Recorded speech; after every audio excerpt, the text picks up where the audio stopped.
Apaiser la colère pour éviter de transmettre la violence émotionnelle. Bonjour à tous.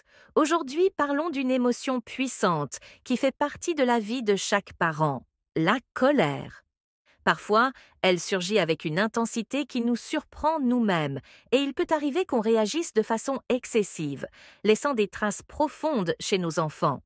Nos colères, si elles sont mal gérées, peuvent générer des blessures émotionnelles chez eux, des blessures qu'ils porteront longtemps. Mais l'important, c'est qu'en apprenant à apaiser cette colère, on peut transmettre non pas de la peur ou de l'insécurité, mais des valeurs de calme et de bienveillance. Alors, comment faire pour mieux gérer ces moments où la colère prend le dessus?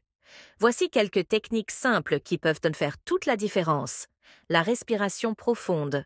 Lorsque tu sens la colère monter, prends 3 respirations profondes.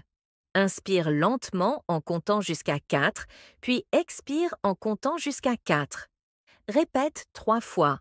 Ça aide à recentrer l'esprit et à apaiser l'intensité de l'émotion. La pause émotionnelle. Si la situation le permet, éloigne-toi de l'endroit où l'événement a eu lieu, même juste pour quelques minutes.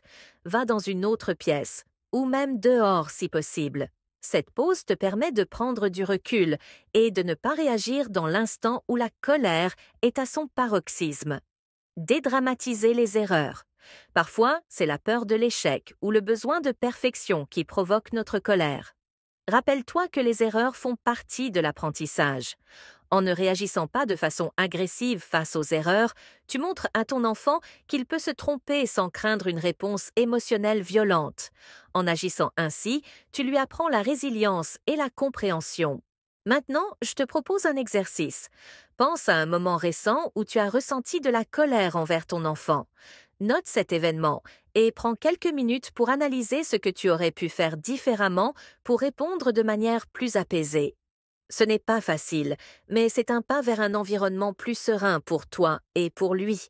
Chaque moment de calme que tu choisis est une leçon de paix pour ton enfant.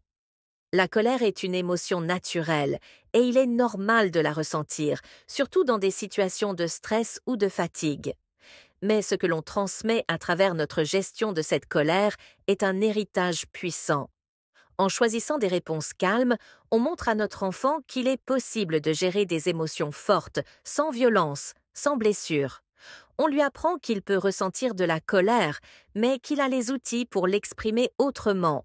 Si tu as des doutes, si tu penses que la colère a pris le dessus plus souvent que tu le souhaites, dis-toi qu'il n'est jamais trop tard pour commencer à travailler sur soi. Chaque petite victoire est un pas de plus vers une parentalité plus apaisée. Tu n'as pas besoin d'être parfait et juste d'avoir la volonté de changer et de progresser. Je t'encourage à partager en commentaire tes ressentis, tes expériences ou même un événement que tu aimerais mieux comprendre. Ensemble, nous pouvons créer un cercle de soutien et de bienveillance et transformer nos émotions en véritables outils de croissance et de connexion.